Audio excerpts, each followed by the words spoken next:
One Zambia, one nation. Hello and welcome to the news. The headlines. Government to implement digital curriculum in 2024. Isoka's Mpapa community delighted with construction of bridge. Farmers demand early registration for sustainable agriculture financing credit facility. And team of 50-year-old female players receives football kit. The news in detail. Government has validated the development of a digital curriculum for secondary school learners at a cost of 1 million kwacha to be implemented in the second quarter of 2024. Minister of Education Permanent Secretary for Education Services, Joel Kamoko, says the program will see learners from all parts of the country access mathematics, biology, physics, chemistry, and English learning materials and lessons on digital platforms.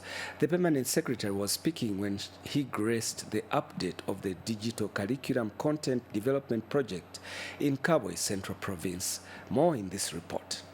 The development of a digital curriculum for senior secondary school learners at a cost of 1 million kwacha has been validated. The curriculum in math, biology, physics, chemistry, and English is expected to be delivered on and offline by April 2024. Ministry of Education Permanent Secretary for Education Services, Joel Kamoko, graced the validation of the curriculum. This content has been developed at great cost. If it will go to waste,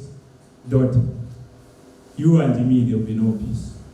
CDC, ICT, can we make Zipta convinced that we're a reliable partner? Zambians, can we own this platform and use it? Let our children have a greater equalizing moment in acquiring knowledge competitive within the sub-region, Africa, and indeed the world. According to the Zambia Information Communication Technology Authority, ZICTA, the digital curriculum is also expected to address the learning needs of the unserviced and underserviced in rural and remote parts of the country. We realized that it was very difficult for us to send educational materials all the way to the rural areas. Even urban areas had issues.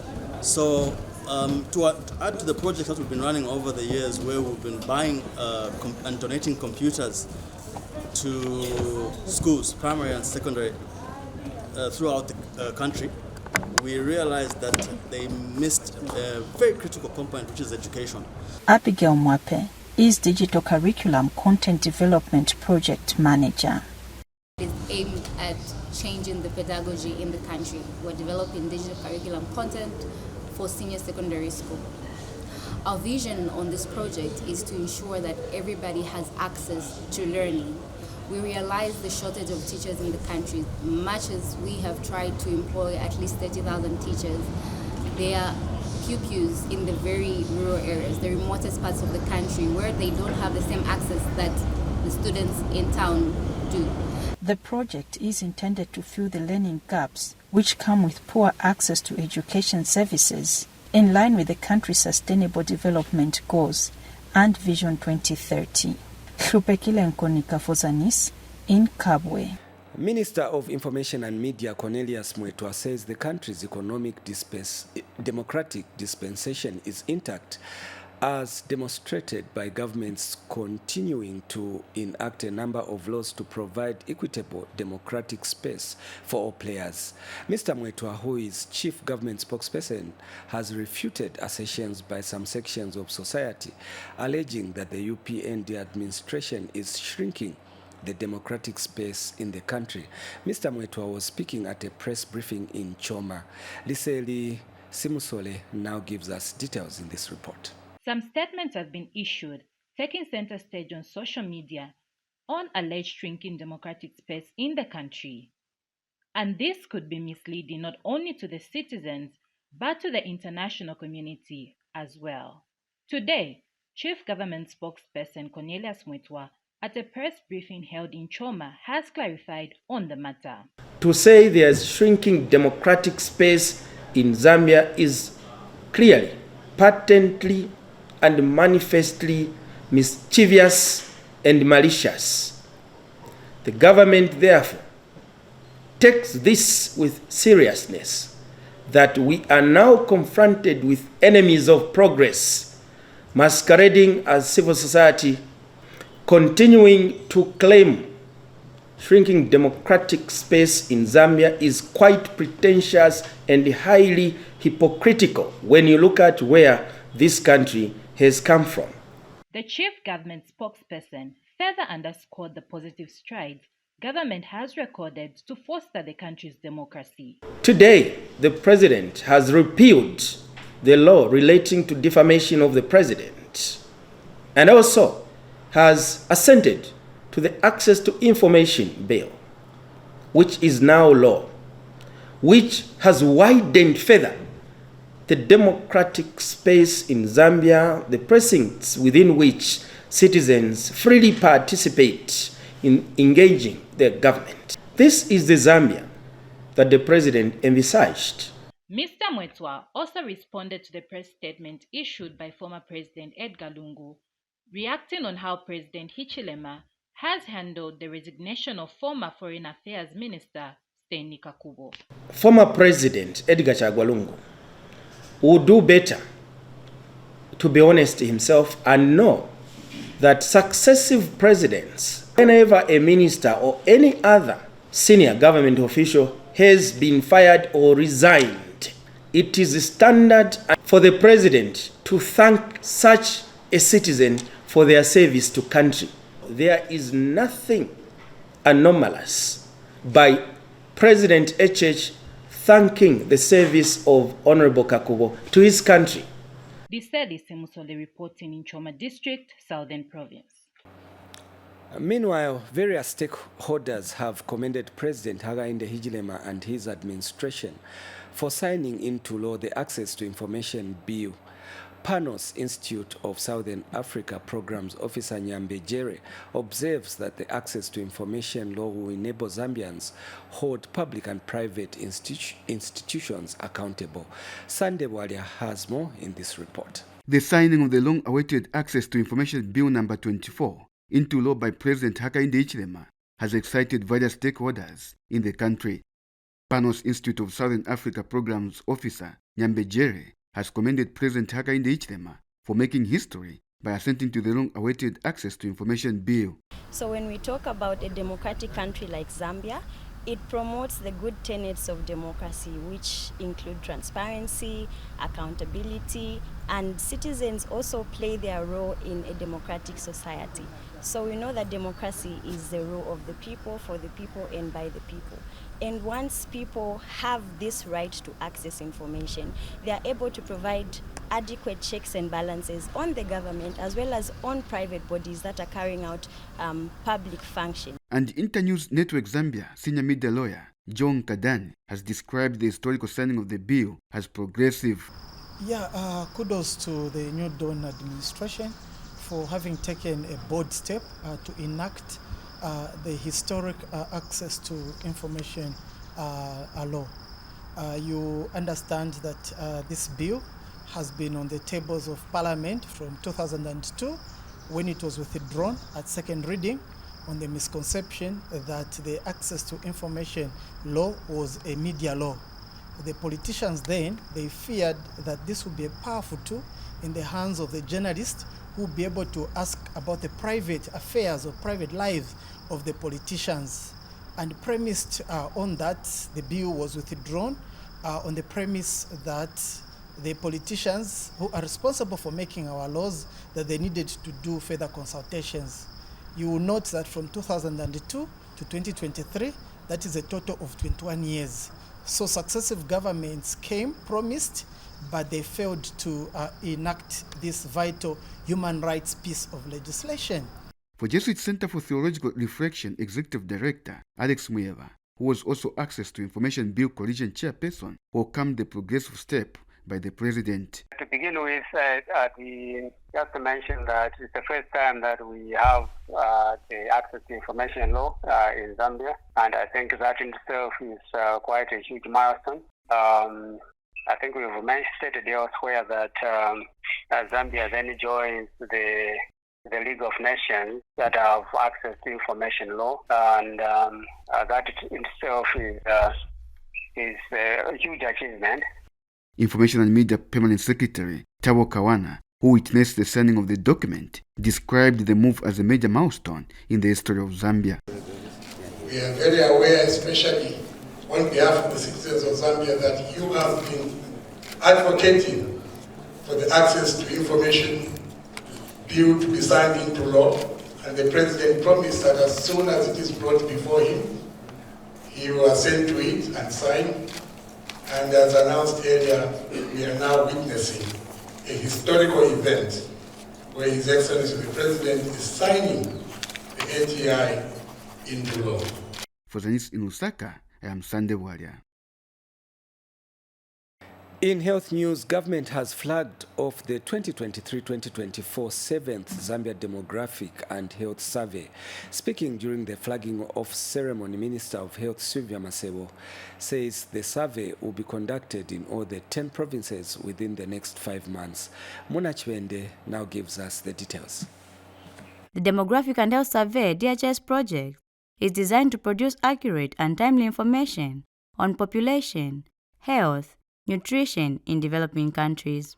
DHS surveys are national sample surveys that provide key data for planning, monitoring, and evaluating programs in these areas.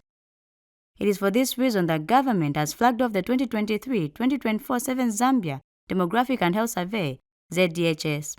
The government of Zambia is committed to realizing a nation of health and productive people. This is through provision of equitable access to cost-effective, quality healthcare services as close to the family as possible. And our Chief Executive Officer, none other than Mr. Hakainde Hichilema, the President of the Republic of Zambia himself, is committed to realizing the national health vision. He believes as an economist, as a businessman, that only a healthy population can be productive and can therefore create an economy worth talking about. But let me also appeal to the general public, please, as we launch this survey today, what this means is that you will be seeing a good number of our data collectors coming door to door to collect this vital information. Now, yes, the data collectors must be factual, but also it depends on the respondents to the questions. If I'm asked a question, have you ever suffered from COVID? And yet I've suffered, I say no. Would you blame the data collector? No.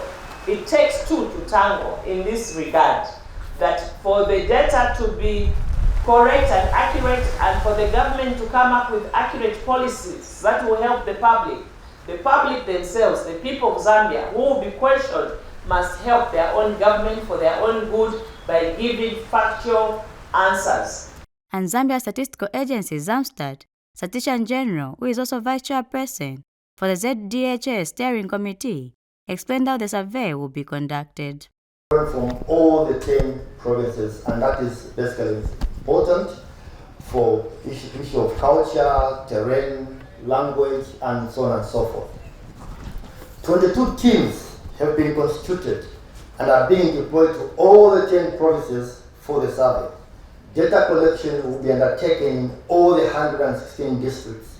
In the selected areas, we have selected 545 clusters. It is important to note that the tools to be used to collect the data have been translated into 7 main local languages to avoid barriers that may arise due to communication challenges. Ladies and gentlemen, the teams will use computer-assisted personal interviews, CAPI, for data collection, as has been the case with other data collection activities the agency conducts. Meanwhile, USAID Active Mission Director Robin Chama highlighted the importance of the survey. The United States government through USAID has invested over $203 million in Zambia's 2023-2024 Demographic and Health Survey. I would like to acknowledge The additional substantial financial and technical contributions from the Global Fund, financial and technical leadership from the Zambian government, and the contributions from other partners that have made this 7th survey possible. As most of us in this room are aware, planning for and carrying out the demographic and health survey is a monumental task. 2023-2024 Zambia Demographic and Health Survey will be the 7th to be conducted in Zambia since its inception in 1992. Mona Chimende for Zanis in Lusaka.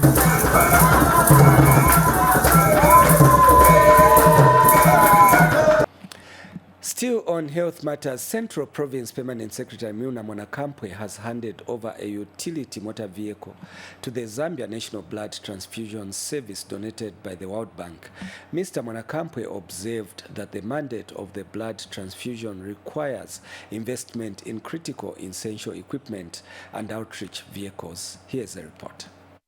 Despite its importance, the Zambia National Blood Transfusion Services has faced several challenges over the years, such as lack of adequate outreach vehicles for blood collection and post-donation counseling. And in Central Province, Permanent Secretary Milna Mwanakampwe has handed over a utility motor vehicle to the Ministry of Health from the World Bank. Provincial Health Director Dr. Elijah Mtoloki was at hand to receive the motor vehicle. Today, we are delighted to receive this wonderful gift, which is one of the many tools we require to mitigate the challenges of our blood transfusion. Transportation is very key for us to collect and distribute blood and blood products. And many lives of children, pregnant women, and even accident victims will be saved by this gesture, and we urge the community to respond positively to our call to blood donation so that we continue together working to save life. Central Province Permanent Secretary Milna Mwanakampwe wants the vehicle to be given to qualified drivers. Where general workers who are believed to be connected to DC, to PS, to PhD, or to someone on top, are given these vehicles to drive. No competence. They are not drivers. They are employed as general workers. But because we think they can't do the job that they were employed to do, we attach them somewhere else. I'm pleading that these vehicles will be kind to them by giving them to qualified drivers. Mr. Mwanakampwe has also urged citizens to prioritize mothers. Placing a high premium on our mothers, because without anybody here, without our mothers, nobody would be here. And that is why a mother must be given respect, a mother must be given priority. Daniel Billy for Zanis News in Kabwe District, Central Province.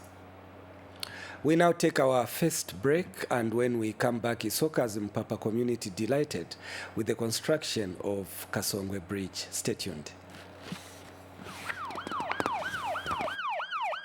What is cholera? Cholera is a diarrheal disease.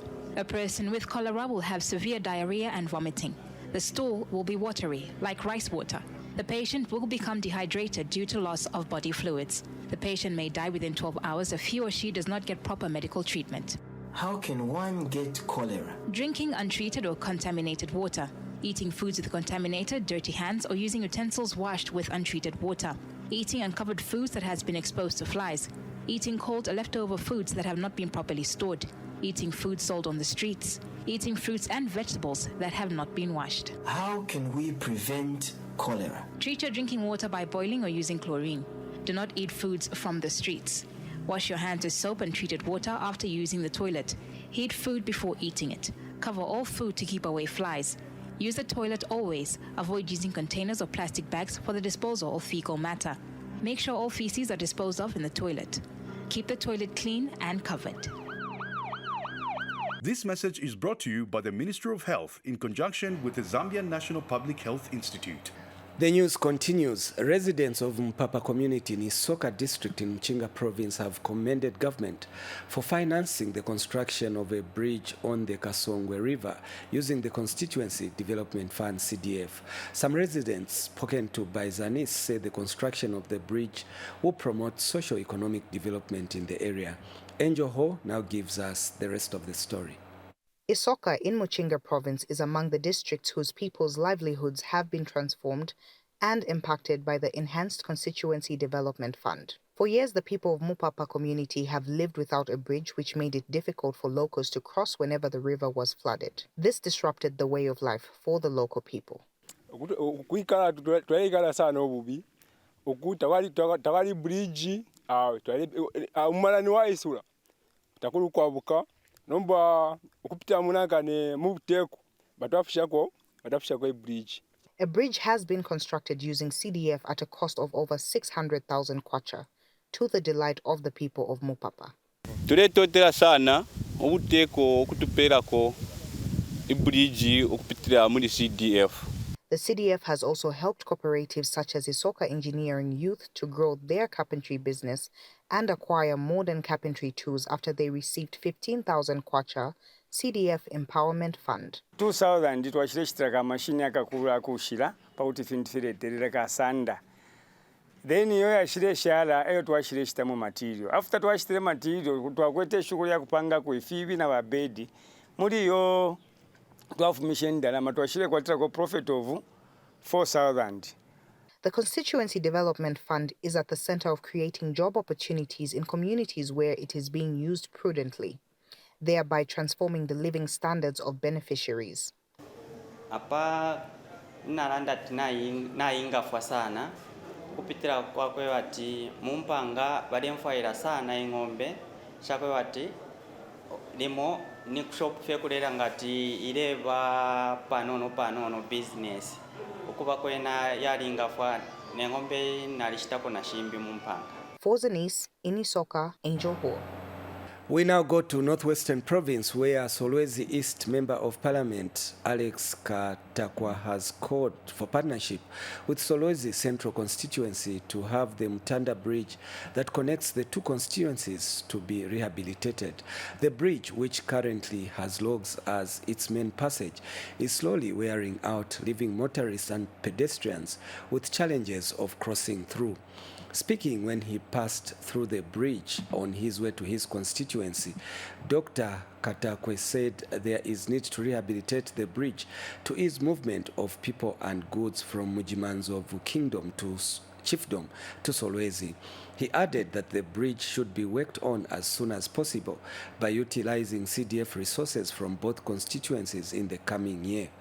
Dr. Katakwe said once the bridge is worked on, it will serve as a short route from Mujimanzovu to Solwezi and enable government to provide services to citizens effectively. Dr. Katakwe also called for support from cooperating partners such as the mines and commercial farmers to come on board and work on the bridge. Northern Province Deputy Permanent Secretary Lewis Mwape says infrastructure development is key to achieving socio-economic development of the country. Dr. Mwape says socio-economic development cannot take place without appropriate infrastructure being put in place. He has since called for effective planning and identification of priority infrastructure needs in different development pillars of the 8th National Development Plan. Dr.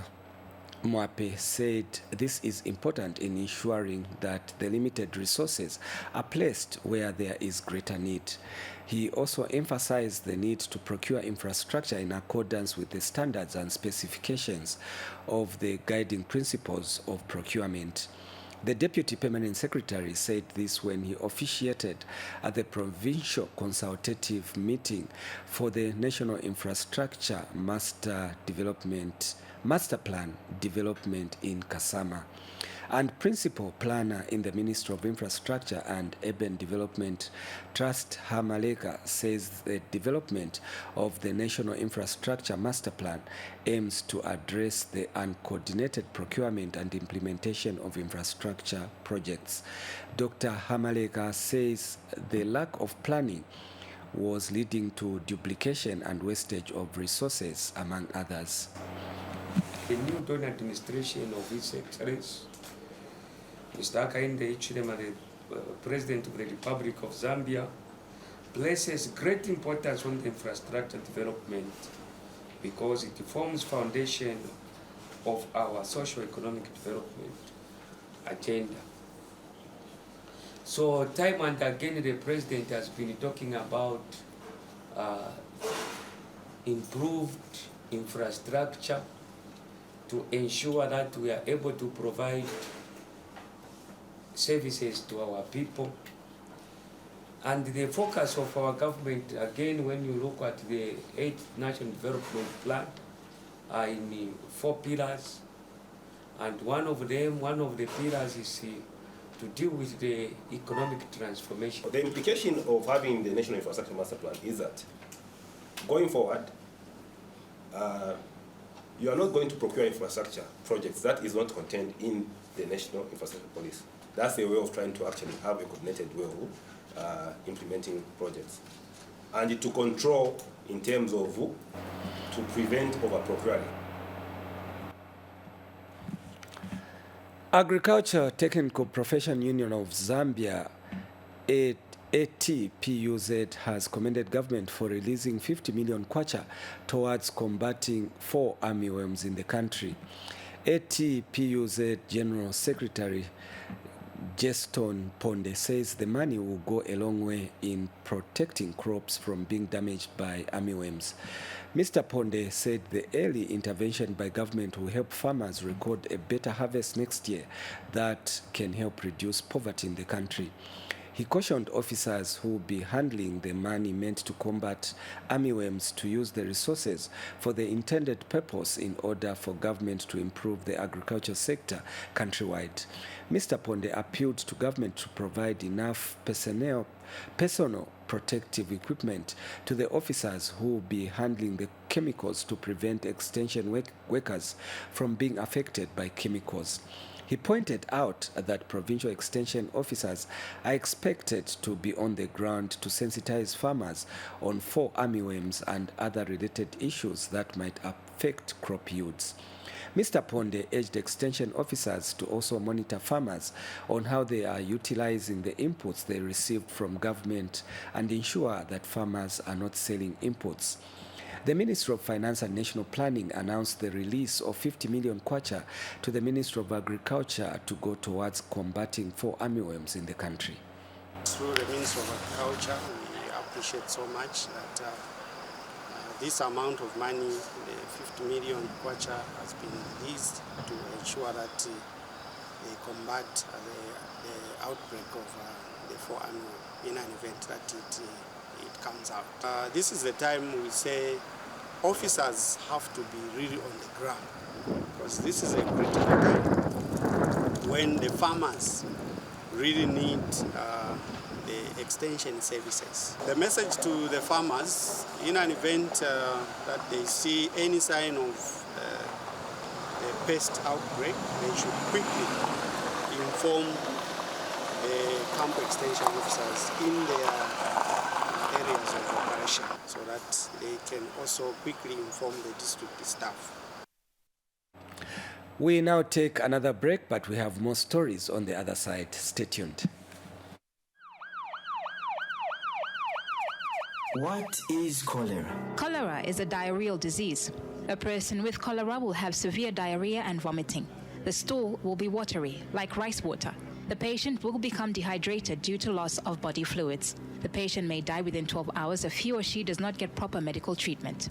How can one get cholera? Drinking untreated or contaminated water, eating foods with contaminated, dirty hands, or using utensils washed with untreated water, eating uncovered foods that has been exposed to flies, eating cold or leftover foods that have not been properly stored, eating food sold on the streets, eating fruits and vegetables that have not been washed. How can we prevent cholera? Treat your drinking water by boiling or using chlorine.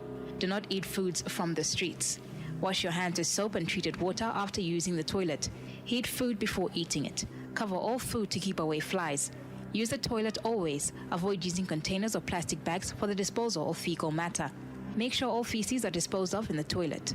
Keep the toilet clean and covered. This message is brought to you by the Ministry of Health in conjunction with the Zambian National Public Health Institute. In Southern Province, farmers in Choma District have called on government to commence early registration of beneficiaries seeking to access farming inputs under the Sustainable Agriculture Financing Credit Facility window in order to enable them prepare for the 2024-2025 farming season on time. Choma District Farmers Union Chairperson Chesney Middleton has explained that the early commencement of registration of farmers will ensure a continuous cycle in planning seasonal crops in order to improve food security. Details in the following report. Barely 2 months after government launched the Sustainable Agriculture Financing Credit Facility to cover farmers who are not on the Farmer Input Support Program FISIP, farmers have overwhelmingly expressed interest in accessing this credit facility. In Choma District, farmers have now called on their colleagues to utilize this scheme as a proactive measure to ensure preparedness ahead of the 2024-2025 farming season. The credit scheme, I think, is a wonderful idea. I think all of us as farmers, we need to be looking forward to and eventually looking after ourselves rather than government having to look after ourselves. I think we need to start the process a lot sooner so that we can start pushing our farmers to be prepared for that and start applying now, start preparing this season for next season already. Credit window to us is much beneficial in the sense that those that can get inputs could really see to say, I need to really to grow because this is a credit and I need to pay back. So it encourages most of the farmers to work extra hard. Choma Farmers Union representative further commended government for its resolve in improving the plight of farmers. Thanks to the government. I think the agriculture policy is vastly improved. I think the most commendable thing that has happened in the last season is the maize price has been allowed to be where it should be, and the farmers are getting true value for their hard work. If government will allow this to go on forward, you will see a lot more prosperous farmers and a lot more production. Some farmers have made further recommendations on the operationalization of FISIP to mitigate some challenges they face during the farming season. We are appealing to the government to help us as farmers, because we know there is this challenge of armyworms year in, year out. In the FISIP program, it's better they include more of legumes because normally armyworms attack maize. But if they include legume crops, we can survive in a way by harvesting from these other crops than maize. Lisali Semusole reporting in Choma District, Southern Province. On the Copperbelt Province, students undergoing skills training at Copperbelt Professional College under the Constituency Development Fund Skills Training Program are asking government to transfer them to another institution due to alleged substandard training. The students who held a peaceful protest allege that the school certifies students as having undergone driving training without practical lessons due to faulty vehicles. And Mfurira Mayor Tanaeli Kamanga says the Mufurira Municipal Council is in receipt of the allegations by the student and is actively investigating the matter. Here's a report. Students undergoing skills training at Copperbelt Professional College in Mufulira District under the Constituency Development Fund CDF Skills Training Program staged a peaceful protest urging the government to relocate them due to concerns over alleged substandard training. The youths, hailing from Chiwombo, Mwense and Mufulira districts and are enrolled in various driving courses, allege that the school certifies them for motor vehicle driving training without practical experience behind the wheel. Our course is 6 weeks, but we have been here for 5 months without any practical lessons because the vehicles are always faulty. Very few have had a chance at practical lessons. Most of us have never driven a vehicle. We had to pay for our own provisional licenses. We're asking the government to transfer us. Copperbelt Professional College Executive Director Nasilele Likando denies the allegations. Mufulira Mayor Tanaeli Kamanga assures that the Mufulira Municipal Council is actively investigating the allegations. It is something that as Nidon government we are not going to actually accept when they go to do those jobs. They will cause accidents. The desire of this government is that our students are well trained, well skilled. And the civil society organization is emphasizing the need for rigorous monitoring of skills training programs to guarantee that institutions deliver the quality education paid for by the government. For them to come here, they are looking for a future. So who is going to give them a future if the school is not providing that service? Rachel Chisulo, reporting for Zanis in Mufulira. And finally, Eastern Province Deputy Permanent Secretary Beauty Piri says government is committed to develop women's football in Chipata district. Ms. Piri said this when she donated a set of football jerseys and a ball to Saturday Gogos Football Club, a team that constitutes of female marketeers from Saturday Market who are above the age of 50. Details in the following report.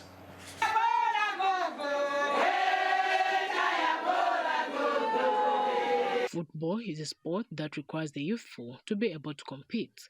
However, these over 50 years old women of Chipata district in Eastern Province are defying the odds. It is for this reason that Eastern Province Deputy Permanent Secretary Beauty Piri and her counterpart, Chipata District Commissioner Elida Banda, have donated football jerseys and a ball to Saturday Market's Gogos Football Club. Basically, the women called on us because they've started a football team for the elderly 50 years and above. So they called on us that we should give them jerseys so that they can also practice football just like any other sport that other people are doing that. So we heeded to their call and had to come to assist them because government policy is very clear. Is that we're going to be there for the people that need to engage themselves in sports because one, it is a recreation facility. As opposed to packing the women in the markets and home, our elderly women have told us that they can also do something that is meaningful apart from just selling in the market. And Chipata District Commissioner Elida Banda has called on more women to invest in sports. So we are quite happy, and for Chipata District we've got almost 10 teams of women that are above 50. So I think it's a good start, and we are here to support them, and we're very excited. We've brought them a set of jerseys and football, and we've pledged some more boots for them. Yeah, by the end of next month, I think we'll get them the boots as well. Meanwhile, Saturday Gogos Football Club chairperson Elina Zimba has appreciated the gesture. So titokoza bamina batiyendera bakulu bwe tufika kuno takondwera koposa batugulira bola batugulira na majezi so ntokondwera kwasatabe mabuti na masoksi kuti tipitije na wiso so ntoyamikira paichi. Patso Dimbani, Zanis News in Chipata District, Eastern Province. Well, on that sporting note, we come to the end of the news, but before we go, let's take another look at the top stories. Government to implement digital curriculum in 2024. Isoka's Mpapa community delighted with construction of bridge. Farmers demand early registration for sustainable agriculture financing credit facility. And team of 50-year-old female players receives football kit in Chipata. Thank you so much for watching. That is all we had packaged for you on the news. On behalf of the entire news production crew, my name is Henry Himonde. Until next time, it's goodbye.